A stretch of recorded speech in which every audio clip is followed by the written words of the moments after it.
Yeah, what's up? It's your boy Joel Ortiz, and I want y'all to keep it locked right here because y'all watching the real Gully TV. It's official. This ain't no phony business right here. This is Gully TV. You keep it right here. Yeah. I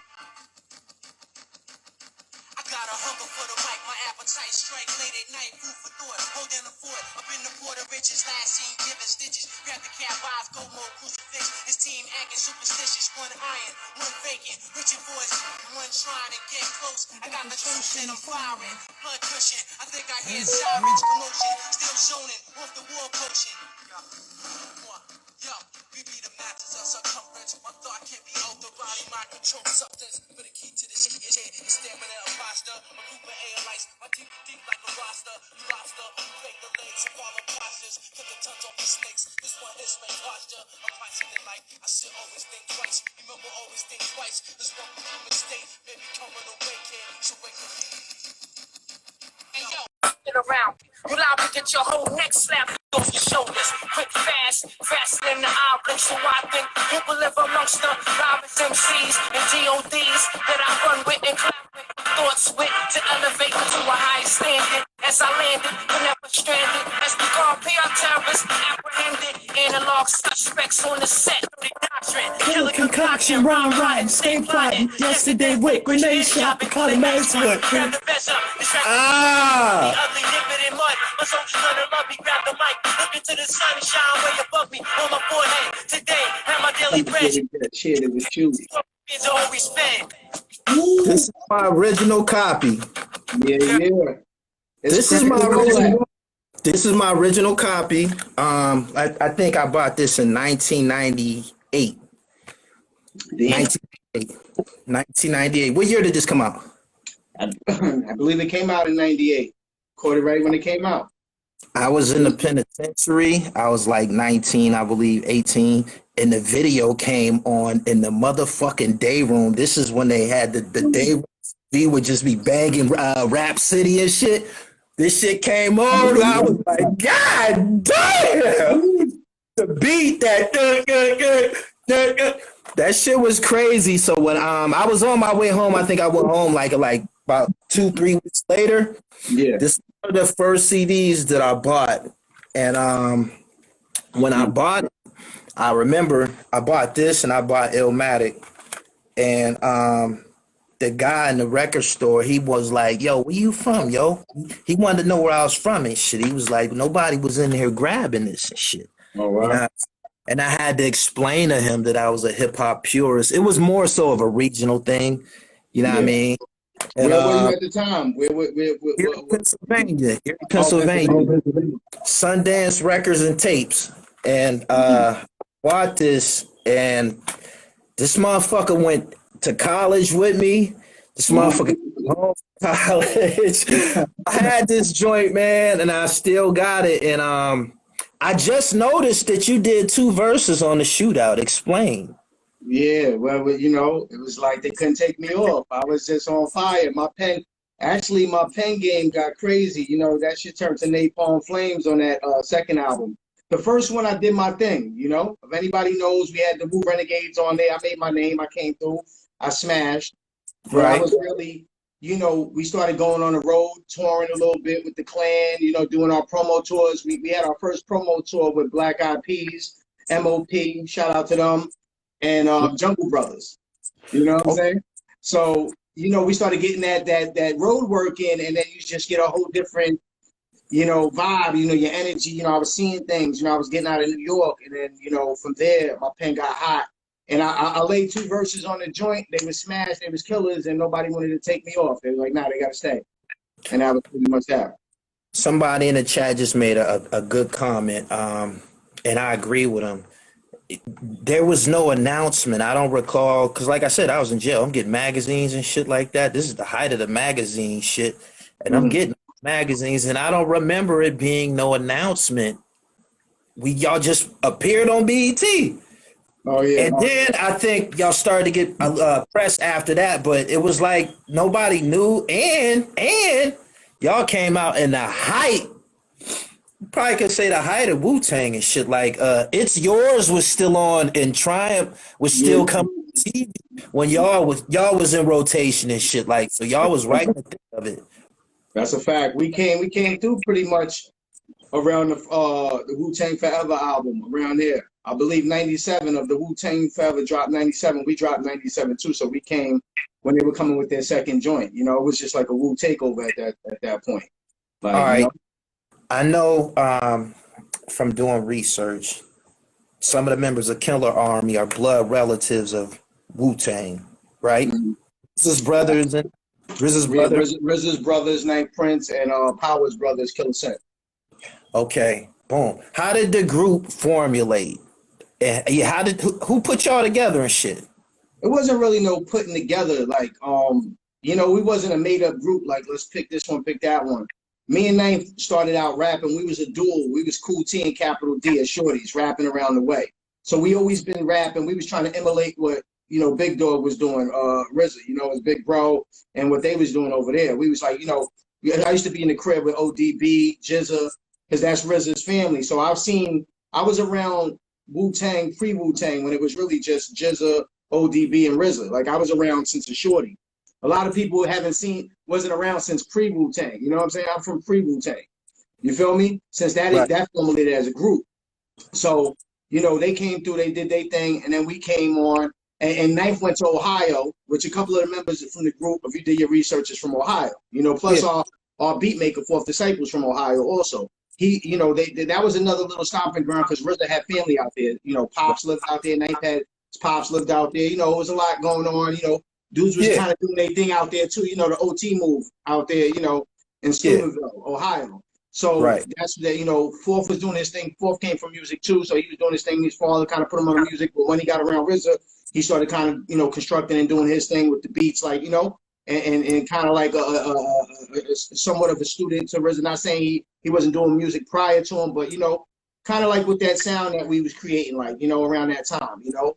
And Ninth was like the common denominator from Ohio, since he had his Pops live out there. So when he came back, you know, Wu-Tang started doing their thing, and Ninth was like, yo, we gonna do our thing. So when he came back, we pretty much, so you can say Ninth kind of was the common denominator between Ohio and Staten Island. Sin's from Staten Island, he's from where I'm from. Islord is also had family in Ohio, ironically. Another member in the group had family on a whole different wave, you know, not the same family, just, it was kind of weird. It's like a small town. Population is, I might be wrong, but something like 24,000, a very small population out there. But it's wild. If you know about Ohio, anybody know about Ohio, put it this way. Them towns that you talking about is like an hour away from me and shit. I'm very well aware. Oh, so you know what it is. You out there in Pennsylvania, so you know what it is. It's right near Pittsburgh, so you know what it is. But I'm going to explain it for people who don't know. Put it this way. I've never been shot in New York. I mean, I'm not proud of what I did. I shot somebody in New York. But when I was out there getting away from this, trying to be on my move, I got shot in Ohio. So I'm just trying to explain to you how real it is. If anybody knows Ohio, they manufacture guns out there. So it's real out there. So that's the town, you know. So that was like my second home, my lay low or whatever. And that's how, you know, the group came together. You know what I mean? Pretty much. Ninth was the common denominator between the group, the Ohio guys and us. But it's not like we were put together because me and Ninth was rapping as a duel pre all of this as shorties. You feel me? So who chose the name Killarmy? Ninth came with the name of a kung fu flick. A kung fu joint?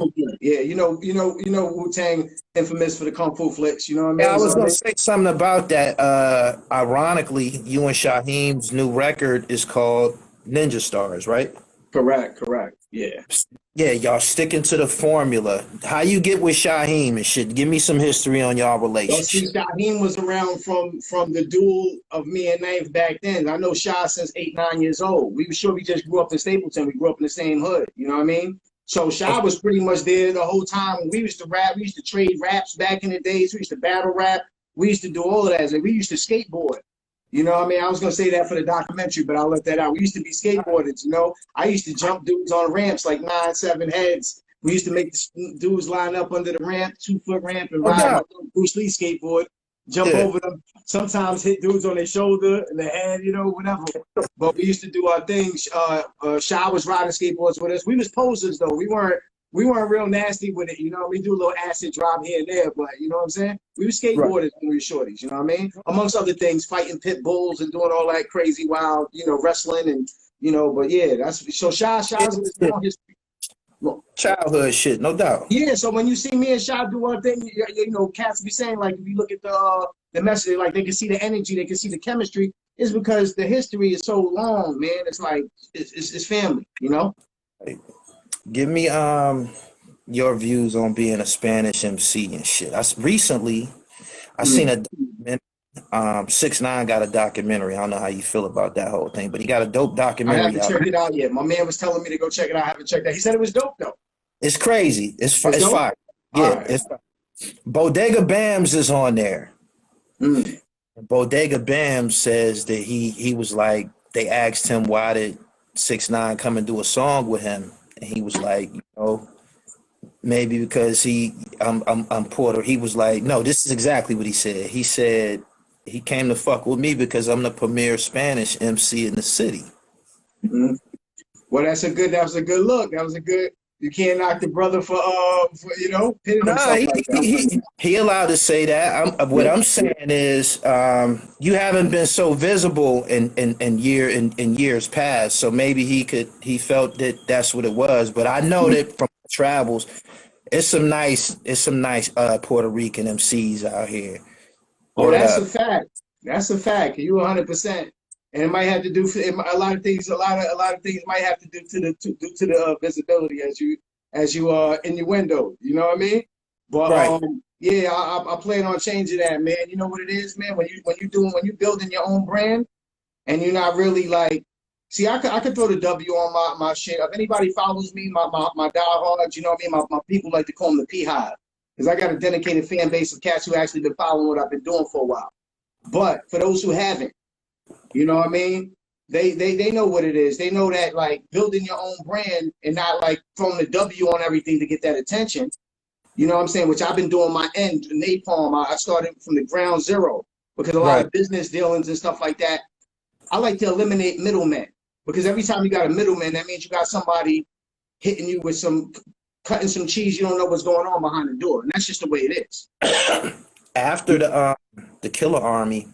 Yeah. After Killer Army had its run, I was still seeing you in magazines and shit putting out projects.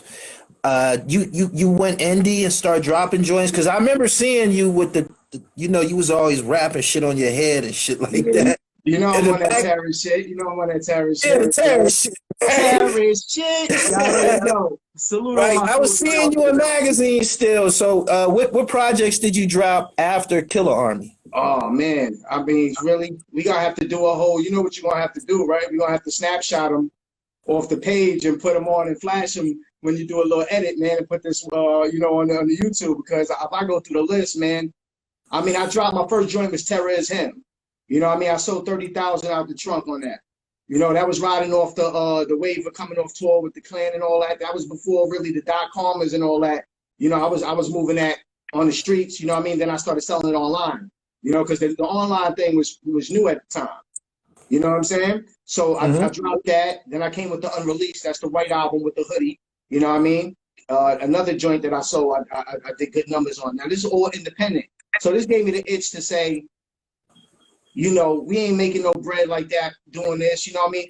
We was on, man, there's so much business. We were shorties when we came into this. I was 18 years old when I got into the business. When I dropped my first album, I was 18. We did 3 to 4 tours with the Clan. You was 18 on here? I was 9. It was a year after, so I was 19 on it. Okay. Just going to say, you see how just getting, you know, wet, you know, just getting wet right there. You know what I mean? But you learn the game. Like we did 3, 4 tours with the Clan and didn't get paid for them while we were charting. I'm just going to give you why once I started learning the game, why I said, let me do the indie thing in 2002 and start my own company. It's a slow grind, but at the end of the day, you don't got to do the kind of numbers you do when people, majorly when people got their hands in the pocket. You feel what I'm saying? Yeah. You don't have to. Yeah. You can do 10,000 at $20 a pop. You do the math. You pocket all that. It's coming straight to. I'm looking at it. I'm looking at everything that comes in. Not only I'm looking at it, I got all the emails of the fans who supported it, so I can do my blast. And you know what? When my next product come out, they go eat that up again too. So it's a lot of things. You know, I had to teach myself this. So that's why the visibility been low when you ain't got that marketing money or you don't got these cosigns these cats are getting. You know what I mean? Right now, everybody looking for a cosign. I say, fuck a cosign. I'm going to do it my way. I'm going to make myself visible. But at the end of the day, they're going to say he's self-made for real. You got cats that call themselves self-made with somebody else's bag, and then you cats that did it with their own bag. And that's going to be me. Of course, the elder WU-TANG, the start 9, 10. They really, really appreciate your leg work independently. I know they respect the fuck out of what you be doing and shit. They gotta respect it. I haven't got a pat on my shoulder yet though, but you know, I'm sure they do respect it. Keep doing what you're doing, man. Y'all sound just like you know what? I got to rhyme. I said, pat myself on the back. I deserve it. I know for certain behind curtains lie serpents that want to see your pockets hurting and your career not working. But my joints be fiending to bust. They want to see my Latin ass in cuffs, but it won't happen. I'm trying to own Manhattan, son, and call it Latin paradise. The latest fashion is ice. Bitches never think twice. They hop in my ride and slide. Only the strong will survive. I'm losing my mind. You know, but that's just that. Right. You know? You always kept something heavy around the neck. I'm looking at this shootout video. What type of cable you had on back here? You was 19. Oh, shit, that was actually a. Is that the one that looks like some teeth, some jumbo ass teeth on it? I don't know. I don't even know what I had. Oh, that was probably that was the old one. Got the round piece. All of y'all was pretty much. That was a little. I used to have my dude Zach from Fulton.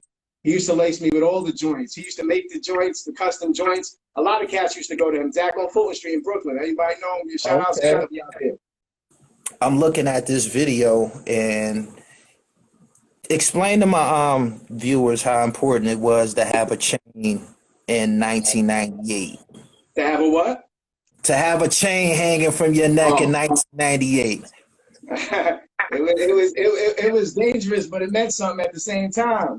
How high was that on the priority list? At 18? You had to have something because, it made you official, especially if you was spitting and you was a New York cat. That was like your belt, your WWF belt, because, you know, WWE wasn't around. So that was like your WWF. I'm official, you know, I'm out here. I'm getting it. I'm fighting the trap wars. You know what I mean? No doubt. Explain to me your relationship with Killa Sin. What's funny about this interview is me and Shyheim developed a relationship after he came home, but I found out about Killa Sin from Googling Shyheim. I think it was his birthday or something like that, and I posted his picture on Instagram, and I posted the address to the prison he was in. Everybody was, you know, going crazy and shit. And it came home a few months later, but that night when I was Googling, you know, Shyheim, somehow it went to Killa Sin, and I didn't know about his situation and shit. I didn't know about that. And explain to me your relationship with Killa Sin. Well, you know, that's the brother first and foremost. You know what I mean? We came in the rap game together. Beautiful soul, man. You know what I mean? I just checked him out like 2 months ago up in Sing Sing. He's doing good. He you know, he's down to the single digits because he had the double digits. You know what I mean? He got, I believe, 16 to 25, but he's down to 9 right now. He's pushing through. He's looking good. His mind's right. And I love the brother, man. You know what I mean? We've been through a lot together. I got stories, you know, I'm going to put that on the documentary. I got stories, crazy stories, man. Wild stories. But the brother got a big heart. It's just that he was attracted to the street life. You know what I mean? I guess as shorties we all are, man. If you're from New York and you're into this hip hop, you know, I mean, I hate to put that whole thing on it, but you know, New York hip hop and from the era that we from, it was a lot of that, you know, the Mobb Deep era, you know, it's hammers and bad grammar. And, you know, sometimes you can let it consume you, or you can really want out and want a better way. And kind of like Killa kind of got he was attracted to that to a degree, you know what I mean? I built with him about that, but he got his head on right and he ain't looking back, you know what I mean? He's done with all of that, you know what I mean? But, you know, not to say what you know, sometimes it's all alleged what's going on. Not to say that has anything to do with that. I'm just saying from his past dealings. You feel what I'm saying? But nothing that what he's locked up for right now, man. That's all. You know what I'm saying? About that. No, I'm just saying. No, I'm just saying in general. But the brother got a great heart, man, and I miss him, man. I love him, man. It's my bro. No doubt. When his situation came up, and people, we kind of discussed it in the comments. Everybody started talking about how nice he was and shit. They was Oh, he's like, the illest. The if illest. he could have stayed out of trouble, he would have been one of the biggest Wu-Tang members ever. And I'm like, word. I only heard him on. They were saying that in the comments. No. But you know what it is? If you did your research, everyone says this. It's not one dimensional. If you a Wu head and you know Killa Singh, he's the illest ever. Listen, brother. They ain't lying. They ain't never lied. I only heard him on Killarmy and he was on the Roomba, right? He was on that, but he's on what about the Onyx joint? The worst. Yeah. Damn, he is on that. What about I think it was the Channel Live joint. What about the Channel Live? New York, I'll be on that New York Thug shit. I didn't catch the Channel. Not Channel Live. Crazy. What's that New York Thug? We on that that live, something was that we on that New York. I forgot the name of the joint. What was the group at the time? Somebody help us out, man. There's somebody on there, man. Yeah, he all over my albums too. Somebody was just posting T2. Yeah, he all over my joints, but they said American Cream Team. He's on that too. What about the Archer off the Afro Samurai soundtrack RZA put out? He's on there too. Gotta check him out. Yeah. But yeah. You'll be pleasantly surprised, man. Bars for days. How long did this project take to put together? Was y'all strapped out? We banged that out about 6 months. We was living in Cali at the time. We was in Hollywood, man. We did that one in Hollywood. We got away from, we got a little budget the second time around for that one, and then we went out there and we stayed in the Oakwoods. We was near Forest Whitaker. He was our neighbor, and Boys to Men. We was in the same complex with them. So we had 5 joints outside: the Benz, the Z Beamer, the SL 500 drop top. And we with the Tahoe, so we was doing it. We was doing the Cali thing, getting the vibe, and creating 6 months. We did that with Michael Jackson's engineer, Gabe, in the Sound Castle. So when you came outside, you might see Forrest Whitaker getting in his car or some shit. Yeah, we would see him like on some wave at him, wave back. Hollywood's a weird place when you first go there from New York. You see, like I was at a stop sign on Sunset. I look to my right and I see James Woods. James Woods, the actor from Casino. I'm like this. I wave at him. He waves at me. I'm in the SL 500. He's in the Porsche.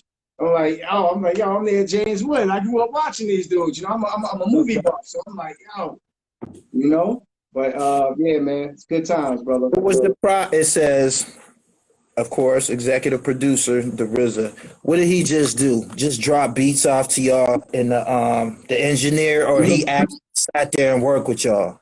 On that particular album, I don't even know if RZA produced something on that second album. He might have just produced on the first album. You got to look at you got it in front of you. You see any, not executive producer means that's the finance. You got to look at the producer. Oh, okay. I learn something new every day. Yeah, that's the finance. The producer's Fourth Disciple. Fourth Disciple. And we might have a production here from someone else or another. I don't know. Like I said, I done did so many projects after that I, you know what I mean? I don't even know. But Fourth Disciple handle majority of Killarmy's production. I would say 95% of it. That's our sound right there. No doubt. Shout out Fourth Disciple, the bro. Who chose the Shootout to be the video? The Shootout. As far as we all love that joint. I don't think it was really something like somebody just choosing it, but RZA wanted to run with it too because it was banging. That shit. Shootout was the lead single. That was the only video, or y'all had a video later? Allah Sees Everything was nice too. I liked that joint too. Yeah, well, that was me, Priest, and who else was on there with us? It was me and Priest, and you see? It's just going to say Killarmy and Priest, right? I have to open it up. See, we couldn't do this. Can't do this. This is a luxury that we denied today. You can't open him up and see what's up no more. Allah Sees Everything. PR Terrorist, Ninth Prince, and Ice Lord. Is Lord and Killer Priest, right? Yup. Yeah. Yeah. My nigga, got me in here looking at production. This is so vintage. I ain't did this in so long. People don't even know. We used to stand in the record store and look at this shit for like 15, 20. They thought we was coming to steal. We Well, wanted my to just. question is this: does it still got that smell? You know, that cardboard smell, or that shit's worn out by now? This shit is official. This is I never played it a lot. You know what I'm saying? Every now and then I work out to the Shootout. That's a gym joint. That's a gym joint. I interviewed Escalade from the N1 mixtape tour, and I used the Shootout instrumental, and I put it there. And it's always been a favorite track of mine. I believe I played it on my live before. Niggas know about that record. I'm gonna tell you a story about that. I'm gonna tell you a story. So I bumped into Just Blaze last year, right?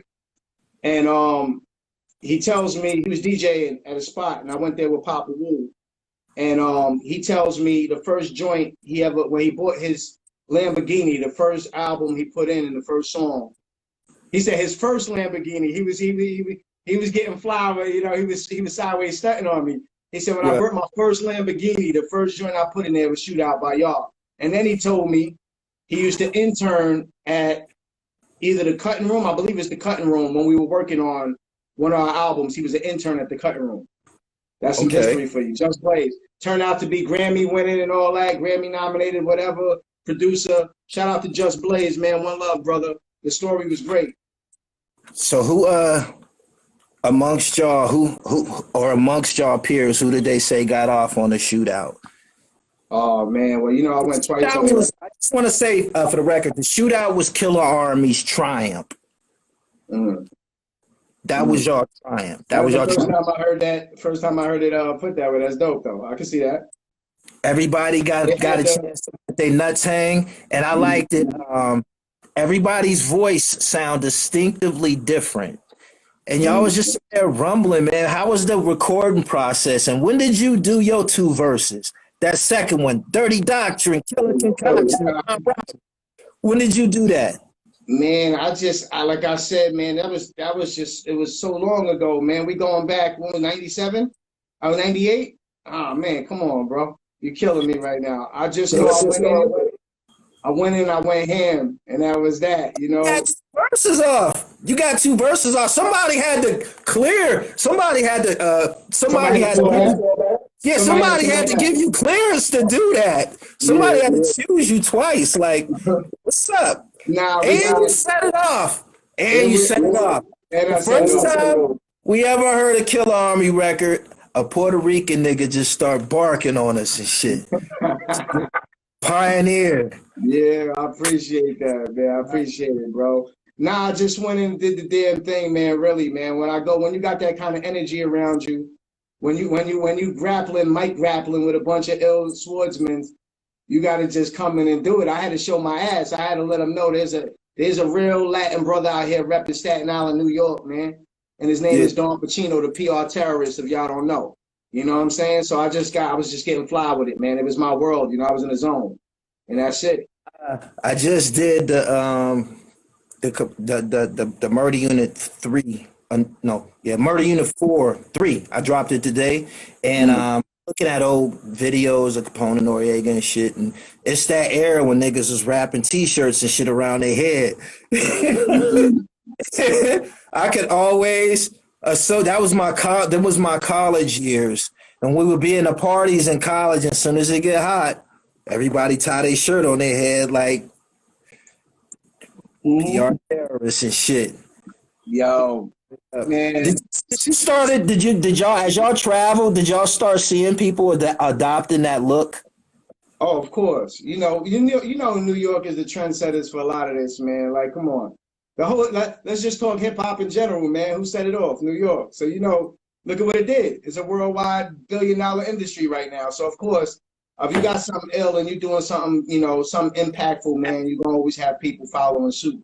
So, of course, yeah, I seen people rocking all kinds of rapping and funny, where it's hanging off the side, looking like a noodle off the side of a nigga head, like, you know what I mean? Just not really rocking it right, you know what I'm saying? But you still got to show them love, because you're like, yo, all right, you fucking with me. I see what it is, you know? Right. But yeah, of course, 100%. 100%. Did throughout the years and shit, was this technically the project that y'all was most known for, the debut? Nah, that's not the debut, brother. You know, that's not the debut. That's the second album. Bring me up to date. As I I'm gonna told bring you, you, yeah. So I got we hit to had y'all in the day room. So Silent bring, Weapon for Quiet Wars. That's the one with the Wu Renegades joint on there. That single alone sold over 100,000 copies. From then it was for the underground raw street shit we was doing. That's yeah, what gave us. That's what got us two more situations. That first album. You know what I got, mean? So we cracked the top 10, Billboard top 10. We came in number 10 on the hip hop and R&B charts on that album. so on the first On the album, first album, yeah. Silent Weapons. What was the lead single off Silent Weapons and shit? Wake the fuck up, you know, wake the fuck up with the Incredible Hope beat. RZA produced that. I heard that record before. Yeah, RZA produced that joint. No doubt. So that was us featuring Son Demand. So that was the first single, and then we came back with the Wu Renegades, and that was the one that sold. You know, I mean, we did like 50,000 on the Wake Up joint. We came back and did over 100K on the Wu Renegades, and that's when it was like, we got to do an album with these brothers. You know what I mean? Like it was time for the album. You know what I mean? Then we came out with Fear, Love, and War. We had U-God and RZA was in the video. We shot that in the hood in Park Hill. Yeah, right. So we had a couple of singles and videos off of that first joint. Where did y'all shoot the Shootout video at? That was in Rockaway in Queens, Rockaway Beach. It looked like we was in you know, in the Arab somewhere, you know? In the Middle East or some shit. Yeah. So that obstacle course was for real? They set that up? No, we you know, they built that. You know, they built the obstacle course, yeah. We had to change it to the obstacle course for sensory. You seen how the video, you see how BET wasn't putting the Shootout on the joint, so we had to change it to the obstacle course, the name of the song for BET. Yeah, that's some sensory at its finest. It was on BET. The video was called The Obstacle Course? Oh, yeah. Wow. You see that? That's crazy. Censorship. Censorship at its finest, brother. But they were still playing raw ass music. Like they couldn't sugarcoat that shit. That shit was just too. It's about the wordplay, man. You know how it is with the words. You have to. You know how it is. Even now they doing it on all of these platforms, man. You got algorithms. Yeah. You know? So, you and Shyheim, how many records y'all got together currently?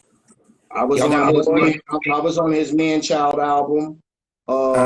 Back then, so I'm on Man Child on a joint called One Life to Live. I got so many joints with Shaw over the years on different various projects. I mean, I can't even, literally, I can't even really count a name them all. But we working on an album right now. You know, together, me and Shaw, we formed The Strength. The Duel, that's the name, The Strength. Shyheim and Pachino, yeah. So we got a whole album. We cooking right now. We in the lab every other day working on that joint right there. Shout out Shyheim, my bro. Right. Yeah. Y'all be done by the fall. I mean, y'all be done by. You want to know what we be done by? We aiming for 2 weeks right now.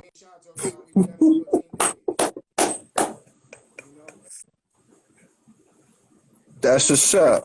People calling in, you know, I'm trying to. Yeah, my dude. Shout out my dude BX Sparks, man, calling in. The video. Volume. The phone call done messed my volume up. Hold on. I can hear you. You can hear me? I can't hear you no more. Hold on. 1 second, fam. Oh, there you go. You back. Okay. Man, these dudes gotta learn a better time to call in, man. How are you adjusting to the social media thing, the social media hustle, the social media music hustle? With it, man. I was private for a while. I had some crazy, crazy things going on, so I was just like off of that. I just be feeling like you be getting watched, man. Like all kind, you know what I mean? But I'm trying to adapt to it, man. Like you got to transition when you're doing business, man. You're a public figure. You should be used to it. I know, brother. That's why I'm turning it up now. Now it's time to get with it. You know what I mean? But it's funny when your personality, you could do music and everything, but when your personality is like very private and very, you know, you're hermified, like you don't really, you know, you're not super social, you know what I mean? Then it's kind of like you kind of got to break that barrier right there and transition over. It's a little, you know, it's not for everybody, you know what I'm saying? People only see the artist sometimes. They don't see the personality behind the artist. They only see what the artist projects, you know what I'm saying? So it's a lot, it's deep, you know what I mean? It's not for everybody, but I'm trying to get with it, you know? What streaming sites your music available on? You got music out right now? Everywhere, everywhere. I got over 200 songs on iTunes, Tidal, Napster, Amazon. I mean, everywhere, brother. I mean, wherever. I got my Pandora station. If you just want to listen to some music, put in Don Pachino. I got the Pandora station under my name. I mean, wherever you want to go to my YouTube channel, Napalm Dom. That's what we're turning up right now. That's going to be the channel. I mean, pretty much everywhere. The music's everywhere, brother. You know, but like I said, iTunes. But most of all, directly go to donpachino.bandcamp.com. That's my that's where you can get everything directly from me, and napalmmusic.bandcamp.com. You know what I mean? That's where all my stuff's at. I got physical. I know you was talking about the nostalgia of that cardboard paper and the CD. I'm still selling them CDs. I'm pumping them out like hotcakes. So if they want to get that, add that to their collection and their Killer Army collection, go over there to pachino.bandcamp.com. You dig? Yeah. I appreciate you, man. I'm getting a click in, man. Like, come on. Good. My bad. Now, you hear me? Mhm. You back there? Yeah, we good. I gotta give me a second. Yeah, there we go. Damn, man. Of everybody that's out right now, who you like? Is there anybody that you would like to collab with of the MCs that's out right now? You know, it's a lot of new hot niggas out right now. I like a cat named Hopskin. He's a little different. Hopskin, you ever heard of him? Hopskin. It sounds like Hop. I don't know. He got this video where he's walking through the desert, man. Pardon me if I'm not getting his name right, but he's different with it, man. The videos are dope. He's directing them. I like dudes who are all into their art. They're doing everything. He got the joint talking about his son and the daughter and all that. The mother won't let him see the son and stuff. And it's a lot. He got some dope joint. I don't know if you're talking about the same cat as me, but this dude he's ill with it. I like it. And it's not like no hardcore street shit neither. You know what I'm saying? It's like just some dope shit. I like the Joiner cat. He's dope. You know what I mean? That black and white. Yeah, he's dope. Joyner Lucas cat. He's dope. I don't know, man. You're making me reach. I mean, there's a lot of dope cats out there doing their thing. You know what I'm saying? There's a lot of dope cats out there doing their thing. Shout out my artist, Bugsy the God, nasty lyricist. You know, my protege. That's one to check for. Okay. Yeah, man, I be listening to old soul, man. I don't dig myself too deep into it because I'm not liking a lot of stuff that's going on right now in the hip hop. But shout out to all the cats that's getting it and doing their thing and making a way and you know, letting this thing evolve. But you know, the problem is a lot of cats ain't really making it evolve, man. They're not being creative. Remember how you just said a little while ago when you heard us on the Shootout, everybody had their own distinctive voice and sound. Yeah. That's a little bit of the problem that we having now. Not everybody got their own distinct sound and their voice, and it's just, you know, and I'm not trying to shit on the new cats, man, because that's not even my aim. If you getting it, get it, feed your family. That's priority.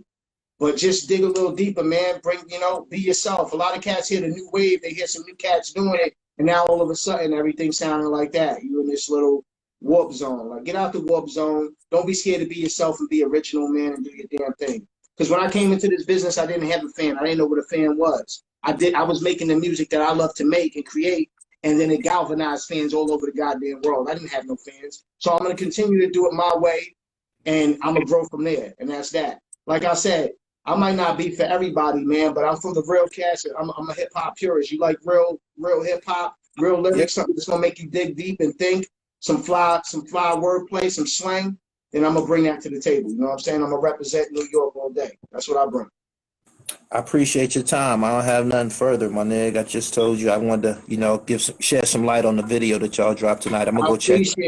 I appreciate you. Gully TV, man, shout out, one love. And we can do it again whenever, brother. I appreciate you, all right? Salute. Peace. Yep. Peace. My man. It's another classic. It's that Wu shit. I got my hoodie on. I'll show y'all my Wu tattoo. Shout out to Don Pachino. Shout out to Shyheim. Make sure y'all go check out that new video that the niggas got out. Word. I'm up out of here though. Follow me on Instagram, the Real Gully TV. I'm banned from that from streaming over there right now. Ironically, I've been over here getting busy, so it was all good. You know what I mean? Everything worked out great. And I'm gonna get up out of here. I'm gonna holler at y'all in a minute. One.